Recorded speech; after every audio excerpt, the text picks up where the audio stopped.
See, ಒಬ್ಬನ ಜೀವನದಲ್ಲಿ ಒಬ್ಬ ಜನಗಳಿಗೆ ಬೇಕಾದಂಥ ತುಂಬ ಪ್ರೀತಿ ಮಾಡೋ ಅಂತ ವ್ಯಕ್ತಿ ಜೀವನದಲ್ಲಿ ಆಗಬಾರ್ದೇ ಇರೋಂಥ ಒಂದು ಘಟನೆ ಆದಾಗ ಸೊ ಎಲ್ಲವೂ ಕೂಡ ನೋಡ್ತಾ ಹೋದರೆ ಒಂದು ಯಾವುದೋ ಒಂದು ಸ್ಟೋರಿಯನ್ನು ಹೋಲುವಂಥ ಎಲ್ಲವೂ ಕೂಡ ಕಾಣಿಸ್ತಾ ಇದೆ.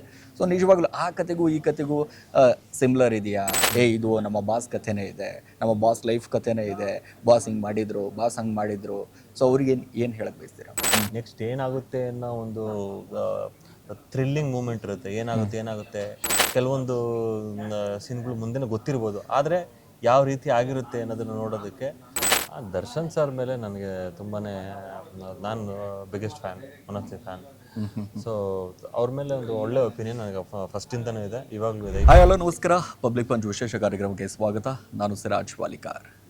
ಎಸ್, ಬಾಸ್ ಅನ್ನೋ ಈ ಟೈಟಲ್ಲು, ಈ ಒಂದು ಹೆಸರು ಸಿಕ್ಕಾಪಟ್ಟೆ ಸಂಚಲನವನ್ನು ಮೂಡಿಸ್ತಾ ಇರುವಂಥದ್ದು. ಬಹುಶಃ ಈ ಬಾಸ್ ಅಂತ ಅಂದಾಗ ಸಹಜವಾಗಿ ದರ್ಶನ್ ಅವರ ಸಿನಿಮಾಗಳನ್ನು ಹೋಲಿಸುವಂಥದ್ದು, ದರ್ಶನ್ ಅವರು ಮಾಡಿದಂಥದ್ದು. ಯಾಕಂದರೆ ಬಾಕ್ಸ್ ಆಫೀಸ್ ಸುಲ್ತಾನ, ಬಾಸ್ ಆಫ್ ಅಂತ ಅಂದಾಗ ದರ್ಶನ್ ಅವರು.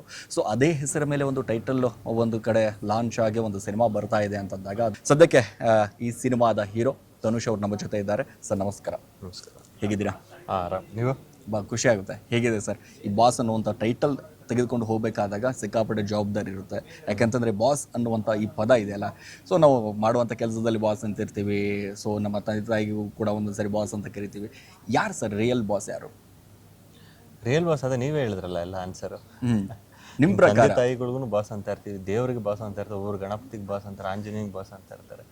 ಸೊ ಬಾಸ್ ಎಲ್ಲ ಅವ್ರವ್ರ ಲೈಫಿಗೆ ಒಬ್ಬೊಬ್ರು ಬಾಸ್ಗಳು ಇರ್ತಾರೆ. ಓಕೆ, ಈ ಸಿನಿಮಾದಲ್ಲಿ ಬಾಸ್ ಯಾರು? ಈ ಸಿನಿಮಾದಲ್ಲಿ ಬಾಸ್ ಕ್ಯಾರೆಕ್ಟರ್. ಕ್ಯಾರೆಕ್ಟರ್. ಸರ್, ಈ ಸಿನಿಮಾ ಟೈಟಲ್ ನೋಡಿದ್ರೇ ಸಿಕ್ಕಾಪಟ್ಟೆ ಒಂದಿಷ್ಟು ಸಂಚಲನ ಮೂಡಿಸ್ತಾ ಇದೆ. ದರ್ಶನ್ ಅವರ ಸಿನಿಮಾ ಹೋಲಿಸುವಂಥದ್ದು ಸಹಜವಾಗಿ, ಯಾಕೆಂದರೆ ಸಾಕಷ್ಟು ಜನ ಪ್ರಶ್ನೆ ಕೇಳಿರ್ತಾರೆ ನಿಮಗೆ. ಹೌದಲ್ವಾ? ಆವಾಗಿಂದ ಭಾಳಷ್ಟು ಜನರು ಉತ್ತರ ಕೊಟ್ಟು ಕೂಡ ಸಾಕಾಗಿಬಿಟ್ಟಿರುತ್ತೆ ನಿಮಗೆ. ಏನು ಹೇಳ್ತೀರಾ? ಇವಾಗ ನೀವು ಹೇಳಿದ್ರಿ ಬಾಸ್ ಅಂದಿದ ತಕ್ಷಣ ದರ್ಶನ್ ಸರ್ಗೆ ಹೋಲಿಕೆ ಆಗುತ್ತೆ ಅಂತ. ಅದು ಏನಕ್ಕೆ ಅಂತ ಹೇಳಿದ್ರೆ, ಬಾಸ್ ಅಂತ ಟೈಟಲ್ ಕೇಳಿದ ತಕ್ಷಣ ಡೈರೆಕ್ಟಾಗಿ ನಾವು ಅಲ್ಲಿಗೆ ಹೋಗ್ಬಿಡ್ತೀವಿ. ಅದು ನಮ್ಮ ಹ್ಯೂಮನ್ ಟೆಂಡೆನ್ಸಿ. ಎಸ್, ನೀವು ಇಲ್ಲಿ ನೋಡೋಂಥ ಸೀನ್ಸ್ಗಳಾಗಲಿ ಸಿಚುವೇಶನ್ಸ್ಗಳಾಗಲಿ ಅಲ್ಲಿಗೆ ಕಂಪೇರ್ ಮಾಡ್ಕೊಂಡ್ಬಿಡ್ತೀವಿ ಡೈರೆಕ್ಟಾಗಿ. ಹೌದು. ನಾವೇನು ಬೇರೆ ಟೈಟಲ್ ಇಟ್ಟಿದ್ರೆ ನಿಮ್ಗೆ ಕನೆಕ್ಟ್ ಆಗಕ್ಕೆ ಲೇಟ್ ಆಗೋದು. ಹೌದು ಅಲ್ವಾ? ಆ ಟೈಟಲ್ಗೆ ಟ್ರೆಂಡ್ ಅಲ್ಲಿ ಯಾವ್ದಿರುತ್ತೆ ಅದನ್ನ ಇಡಬೇಕು ಅನ್ನೋ. ಅಲ್ಲ, ಟ್ರೆಂಡಿಗೆ ಯಾವ್ದಿರುತ್ತೆ ಅದು ಇಡಬೇಕು ಅನ್ನೋದಕ್ಕಿಂತ ಅಲ್ಲಿ ಏನು ಸಿನಿಮಾಗೆ ಮ್ಯಾಚ್ ಆಗುತ್ತೆ ಅದನ್ನ ಇಡಬೇಕು ನಾವು. ಕತೆ ಯಾವ ರೀತಿ ಕೇಳುತ್ತೆ ಅನ್ನೋ ಒಂದು ಇಂಪಾರ್ಟೆಂಟ್. ಅದು ಕತೆ ಏನು ಟೈಟಲ್ ಕೇಳುತ್ತೆ ಅದ್ರ ಪ್ರಕಾರವಾಗಿ ಇಡಬೇಕು ನಾವು ಟೈಟಲ್. ಅದ್ರ ಪ್ರಕಾರವಾಗಿ ಇಟ್ಟಿದ್ದೀವಿ. ಕತೆ ಒಳಗಡೆ ಇವಾಗ ನಾಯಕ ನಟನಿಗೆ ಎಲ್ಲರೂ ಬಾಸ್ ಅಂತ ಕರೀತಾ ಇರ್ತಾರೆ. ಅದಕ್ಕೋಸ್ಕರ ಸಿನಿಮಾದಲ್ಲಿ ಬಾಸ್ ಅಂತ ಒಂದು ಟೈಟಲ್ ಬಂದಿದೆ. ಓಕೆ, ಒಂದಿಷ್ಟು ರಿವೀಲ್ ಮಾಡೋದಾದರೆ ಅಂತಂದರೆ ಜನರಿಗೆ ಕ್ಯೂರಿಯಾಸಿಟಿ ಕೊಡೋದಾದರೆ ಪಾತ್ರ ಯಾವ ರೀತಿಯಾಗಿದೆ, ಯಾವ ರೀತಿಯಾಗಿ ಹೋಗ್ಬೋದು, ಈ ಕತೆ ಜನರ ಮುಂದೆ ಯಾವ ರೀತಿಯಾಗಿ ಬರ್ಬೋದು ಅಂತ. ಒಬ್ಬನ ಜೀವನದಲ್ಲಿ ಒಬ್ಬ ಜನಗಳಿಗೆ ಬೇಕಾದಂಥ ತುಂಬ ಪ್ರೀತಿ ಮಾಡೋ ಅಂತ ವ್ಯಕ್ತಿ ಜೀವನದಲ್ಲಿ ಆಗಬಾರ್ದೇ ಇರೋಂಥ ಒಂದು ಘಟನೆ ಆದಾಗ ಏನಾಗುತ್ತೆ ಅನ್ನೋದು ಸಿನಿಮಾ. ಪ್ರೆಸೆಂಟ್ ಮಾಡಿದ್ದೀರಾ? ಪ್ರೆಸೆಂಟ್ ಮಾಡಿದ್ದೀವಿ. ಸೊ ಇಲ್ಲಿ ಸರಿ ತಪ್ಪು ಅನ್ನುವಂಥದ್ದು ಸಹಜವಾಗಿ ಅಳೆದು ತೂಗು ಮಾಡಿರ್ತಾರೆ. ಸಿನಿಮಾ ಅಂತಂದಾಗ ಸಹಜವಾಗಿ ಎಲ್ಲವೂ ಕೂಡ ಇದ್ದೇ ಇರುತ್ತೆ. ಸೊ ಎಲ್ಲವೂ ಕೂಡ ಆಗಿದೆಯಾ ಅಂತ ಈ ಸಿನಿಮಾದಲ್ಲಿ? ಅಲ್ಲ, ಸರಿ ತಪ್ಪು ಅನ್ನೋದು ಈ ಕತೆ ಬರುವಂಥ ಕ್ಯಾರೆಕ್ಟ್ರಲ್ಲಿ ಆ ಕ್ಯಾರೆಕ್ಟರ್ಗೆ ಏನು ನ್ಯಾಯ ಬೇಕೋ ಅದು ಸಿಕ್ಕಿದೆ ಸಿನಿಮಾ ಕಥೆನಲ್ಲಿ. ಓಕೆ, ಈ ಕಥೆಯಲ್ಲಿ ಈ ಸಿನಿಮಾದಲ್ಲಿ ತಮ್ಮ ಹೆಸರು ಏನು ಸರ್? ಈ ಸಿನಿಮಾ ಧನುಷ್ ಅಂತ ಇರುತ್ತೆ. ಎಲ್ಲರೂ ಬಾಸ್ ಅಂತ ಕರೀತಾ ಇರ್ತಾರೆ. ಸೊ ಹೇಗಿದೆ ಸರ್ ಶೂಟಿಂಗು? ಒಂದು ಕಡೆ ಶೂಟಿಂಗ್ ಎಲ್ಲ ಮುಗಿದೋಗಿದೆ ಸರ್. ಶೂಟಿಂಗ್ ಎಲ್ಲ ಮುಗಿದೋಗಿದೆ. ಎಲ್ಲೆಲ್ಲಿ ಆಗಿದೆ ಸರ್? ಎಲ್ಲ ಬ್ಯಾಂಗ್ಳೂರ್, ಫುಲ್ ಬ್ಯಾಂಗ್ಳೂರಲ್ಲೇ. ಇವಾಗ ನಾವು ರಿಲೀಸಿಗೆ ರೆಡಿ ಆಗ್ತಾ ಇದೀವಿ. ಯಾವಾಗ ರಿಲೀಸ್ ಮಾಡಬೇಕು ಅಂತ ಅನ್ಕೊಂಡಿದ್ದೀರಾ? 1 ಮಂತ್ ಒಳಗಡೆ ಮಾಡೋಣ, 1 ಮಂತ್ ಆ ರೇಂಜಲ್ಲಿ ಮಾಡೋಣ ಅಂತ ಅನ್ಕೊಂಡಿದ್ದೀವಿ.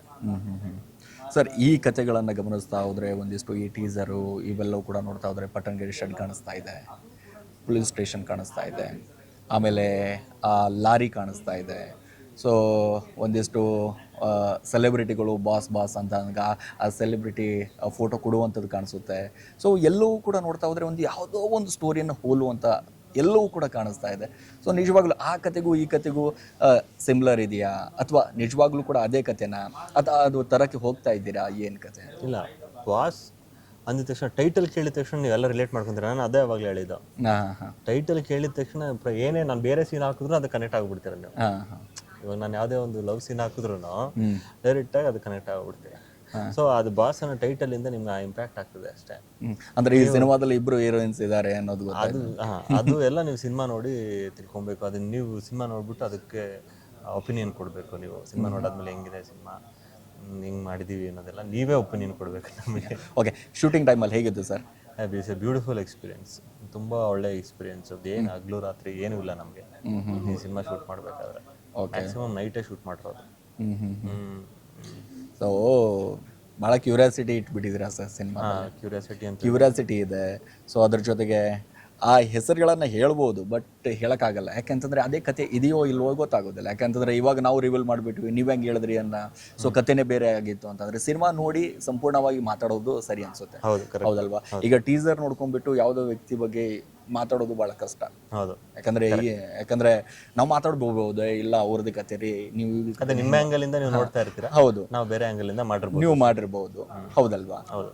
ಸೊ ಇದು ಜನಗಳಿಗೆ ಯಾವ ರೀತಿಯಾಗಿ ಹೇಳೋದಕ್ಕೆ ಬಯಸ್ತೀರಾ? ಸೊ ಸಾಕಷ್ಟು ಜನ ಪ್ರಶ್ನೆ ಮಾಡ್ತಿರ್ತಾರೆ, ಇದು ನಮ್ಮ ಬಾಸ್ ಕಥೆನೇ ಇದೆ, ನಮ್ಮ ಬಾಸ್ ಲೈಫ್ ಕಥೆನೇ ಇದೆ, ಬಾಸ್ ಹಿಂಗೆ ಮಾಡಿದ್ರು, ಬಾಸ್ ಹಂಗೆ ಮಾಡಿದ್ರು. ಸೊ ಅವ್ರಿಗೆ ಏನು ಹೇಳೋಕ್ಕೆ ಬಯಸ್ತೀರಾ? ಸಿನಿಮಾ ನೀವು 2 ಅವರ್ ಏನು ನೋಡ್ತೀರಿ, 2 ಅವರ್ ಪ್ಲಸ್ 2 ಅವರ್ 10 ಮಿನಿಟ್ಸ್ ಆಗಿರ್ಬೋದು ಏನೋ. ಅದನ್ನು ನೋಡಿದಷ್ಟು ನಿಮಗೆ ಅಷ್ಟು ಟೈಮು ನಿಮಗೆ ಎಂಟರ್ಟೈನ್ಮೆಂಟ್ ಕೊಡುತ್ತೆ, ಮತ್ತು ನಿಮ್ಮನ್ನ ಸಿನಿಮಾದಲ್ಲಿ ಹಿಡಿದಿಟ್ಕೊಳ್ಳುತ್ತೆ.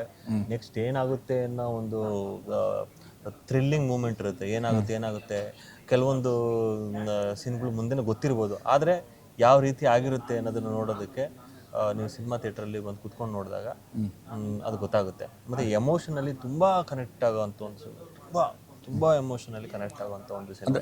ಹೀರೋ ಸೆಲೆಬ್ರಿಟಿ ಇದ್ದಾರಾ ಅಥವಾ ಉದ್ಯಮಿ ಇದ್ದಾರಾ? ಇಲ್ಲ, ಅಥವಾ ಸಿನಿಮಾ ಹೀರೋ ಇದ್ದಾರಾ? ಎಲ್ಲ ಉದ್ಯಮದಲ್ಲೂ ಎಲ್ಲ ಇಂಡಸ್ಟ್ರಿನಲ್ಲೂ ಸೆಲೆಬ್ರಿಟೀಸ್ ಇರ್ತಾರೆ. ಕ್ರಿಕೆಟ್ ಇರ್ತಾರೆ, ಪೊಲಿಟಿಷಿಯನ್ ಆಗಿರ್ತಾರೆ, ಒಬ್ಬರು ಇನ್ಸ್ಟಾಗ್ರಾಮ್ ರೀಲ್ ಸ್ಟಾರ್ ಆಗಿರ್ತಾರೆ. ಪರ್ಟಿಕ್ಯುಲರ್ ಇದೇ ಇಲ್ಲ ಸ್ಟಾರ್ಡಮ್ಗೆ, ಸೆಲೆಬ್ರಿಟಿಗೆ ಒಂದು ಪರ್ಟಿಕ್ಯುಲರ್ ಲಿಮಿಟ್ ಇಲ್ಲ. ಅದೇ ಇದರೆಲ್ಲ ಇರಬೇಕು ಅಂತ ಏನು ಲಿಮಿಟ್ಸ್ ಇಲ್ಲ. ಏನಾಗ್ಬಿಟ್ಟಿದೆ ಗೊತ್ತಾ ಸರ್, ಆ ಕೇಸ್ ಆದಾಗ ಅಲ್ಲಿರುವಂಥ ಹೆಸರುಗಳನ್ನು ನೋಡ್ತಾ ಹೋದರೆ, ಈ ಸಿನಿಮಾದಲ್ಲಿ ಇರುವಂಥ ಹೆಸರುಗಳನ್ನು ನೋಡಿದ್ರೆ ಒಂದೊಂದು ಅಕ್ಷರಗಳು ಅಷ್ಟೇ ಚೇಂಜಸ್ ಇದೆ. ಅದನ್ನು ಹೊರತುಪಡಿಸಿದ್ರೆ ಕಥೆಯೂ ಕೂಡ ಸೇಮ್ ಆಗಿ ಹೋಗ್ತಾ ಇದೆ. ಇಲ್ಲ, ನೀವು ಸರ್, ನೀವು ಬರೀ ಟೀಸರ್ ನೋಡೋದು ಅಷ್ಟೇ. ನೀವು ಕಂಪ್ಲೀಟ್ ಸಿನಿಮಾ ನೋಡೋದಾದ್ಮೇಲೆ ನಿಮ್ಗೆ ಗೊತ್ತಾಗುತ್ತೆ ಏನು. ಓಕೆ, ಎಷ್ಟಿದೆ ಸರ್ ಸಾಂಗ್ ಈ ಸಿನಿಮಾದಲ್ಲಿ? 2 ಸಾಂಗ್ ಇದೆ. 2 ಸಿಚುವೇಶನ್ ಅಲ್ಲ, ಆ ಮೂಮೆಂಟಲ್ಲಿ. ಸೊ ಆ ಸ್ಟಾರ್ಗೆ ಒಂದಿಷ್ಟು ಅನ್ಯಾಯ ಆದಾಗ ಅಥವಾ ನಾನು ಇವಾಗ ಏನು ಹೇಳಲ್ಲ ಸರ್ ಅದ್ರ ಬಗ್ಗೆ. ನಾನು ಏನು ಹೇಳೋದಕ್ಕೆ ಇಷ್ಟಪಡಲ್ಲ. ಏನಕ್ಕೆ ಅಂತ ಹೇಳಿದ್ರೆ ಸಿನಿಮಾ ಥ್ರಿಲ್ಲೇ ಹೋಗ್ಬಿಡುತ್ತೆ, ಅದೆಲ್ಲ ಹೇಳ್ಬಿಟ್ರೆ ನಾನು ಕಥೆನ ಎಲ್ಲವೂ ಕೂಡ ಗೊತ್ತಾಗ್ಬಿಡುತ್ತೆ. ಸೊ ನಾವು ಗೆಸ್ ಮಾಡೋದಕ್ಕೆ ಆಪರ್ಚುನಿಟಿ ಕೊಡಬಾರ್ದಲ್ಲ. ಅಭಿಮಾನಿಗಳನ್ನ ಹಿಡಿದಿಟ್ಕೋಬೇಕಲ್ವ? ಹೌದು, 100%. ಸಿನಿಮಾ ಥಿಯೇಟ್ರಲ್ಲೇ ಕುತ್ಕೊಂಡು ಸಿನಿಮಾ ನೋಡಿದಾಗ ಆದ್ರೂ ಏನೋ ಸ್ವೀಟ್ನೆಸ್ ಗೊತ್ತಾಗೋದು. ದರ್ಶನ್ ಸರ್ ಮೇಲೆ ನನಗೆ ತುಂಬಾ, ನಾನು biggest fan, one of the fan. So ಅವ್ರ ಮೇಲೆ ಒಂದು ಒಳ್ಳೆ ಒಪಿನಿಯನ್ ನನಗೆ ಫಸ್ಟಿಂದನೂ ಇದೆ, ಇವಾಗಲೂ ಇದೆ. ಇವಾಗಲೂ ಒಂದೊಂದ್ಸತಿ ಸಾಂಗ್ ಎಲ್ಲ ಲಾಂಗ್ ಎಲ್ಲ ಹೋಗ್ತಾ ಇರ್ಬೇಕಾದ್ರೆ ಅವ್ರ ಸಾಂಗ್ನೇ ಪ್ಲೇ ಮಾಡ್ಕೊಂಡು ಹೋಗ್ತಾ ಇರ್ತೀನಿ. ನಾನು ಚೈಲ್ಡ್ಹುಡ್ ಡೇಸಲ್ಲಿ ಅಣ್ಣವ್ರ ಫ್ಯಾನ್, ಚಿಕ್ಕ ಹುಡುಗ ಇರಬೇಕಾದ್ರೆ. ಆಮೇಲೆ ನನಗೆ ಅಪ್ಪು ಸರ್ ಇಷ್ಟ ಆಯಿತು. ಹೋಗ್ತಾ ಸಿಚುವೇಶನ್ ಚೇಂಜ್ ಆಗ್ತಾ ಹೋಗುತ್ತೆ. ನನಗೆ ಪ್ರತಿ ಒಂದು ಸಿನಿಮಾ ನೋಡಿದಾಗಲೂ ನನಗೆ ಅವರು ಆ ಕ್ಯಾರೆಕ್ಟರ್ ತುಂಬ ಬ್ಯೂಟಿಫುಲ್ ಆಗಿ ಮಾಡಿದಾಗ ನನಗೆ ಅವರು ತುಂಬ ಇಷ್ಟ ಆಗ್ತಾರೆ. ನಾನು ಅವ್ರ ಫ್ಯಾನ್ ಆಗ್ತೀನಿ ಹಾಗೆ. ಓಕೆ, ಕತೆ ಸಾರಾಂಶ ಎಲ್ಲವೂ ಕೂಡ ನೋಡ್ತಾ ಹೋದರೆ ತುಂಬ ಅದ್ಭುತವಾಗಿದೆ. ಭಾಳ ಕ್ಯೂರಿಯಾಸಿಟಿ ಇಡುವಂಥ ಕೆಲಸ ಮಾಡಿದ್ದೀರಾ. ಆದಷ್ಟು ಯಾವಾಗ ಬರಬಹುದು? ಮೋಸ್ಟ್ಲಿ ಒಂದು ತಿಂಗಳಲ್ಲಿ ಬರ್ತೀವಿ. ಕತೆ ಎಲ್ಲ ಬ್ಯೂಟಿಫುಲ್ ಆಗಿದೆ, ಚೆನ್ನಾಗಿ ಬಂದು ನೋಡ್ಬೋದು ಸಿನಿಮಾ. ಅದನ್ನು ನಾನೇನು ಹೇಳಲ್ಲ, ನೀವು ನೋಡ್ಬಿಟ್ಟು ಹೇಳಬೇಕು. ಓಕೆ, ಕೊನೆಯದಾಗಿ ಏನು ಹೇಳಕ್ಕೆ ಬಯಸ್ತೀರಾ ಸರ್? ಸಿನಿಮಾ ನೀವು ಥಿಯೇಟ್ರಲ್ಲಿ ಬಂದು ನೋಡಿ, ಅದು ನಿಮಗೆ 100% ಎಂಟರ್ಟೈನ್ಮೆಂಟ್ ಕೊಡುತ್ತೆ. ಸಿನಿಮಾ ನೋಡಿ ಸಪೋರ್ಟ್. Thank you. ಎಸ್, ನೋಡೋದಲ್ಲ, ಹೀರೋ ಅವರು ಭಾಳ ಅದ್ಭುತವಾಗಿ ಮಾತಾಡೋರು. ತುಂಬ ಖುಷಿ ಆಯಿತು. ಯಾಕಂತಂದರೆ ಈ ಸಿನಿಮಾ ಅಂತಂದಾಗ, ಬಾಸ್ ಅಂತಂದಾಗ ಸಹಜವಾಗಿ ಒಂದಿಷ್ಟು ಮಾತುಗಳು ಬರುತ್ತೆ ಹೋಗುತ್ತೆ. ಆದರೆ ಆ ಕತೆಗೆ ಆ ಸಿಚುವೇಶನ್ ತಕ್ಕಂಗೆ ಇದೆಯೋ ಇಲ್ವೋ, ಬಟ್ ಸಿನಿಮಾ ನೋಡಿದ ಮೇಲೆ ನಾವೆಲ್ಲರೂ ಕೂಡ ಊಹೆ ಮಾಡಬೇಕಾಗಿದೆ. ಧನ್ಯವಾದಗಳು.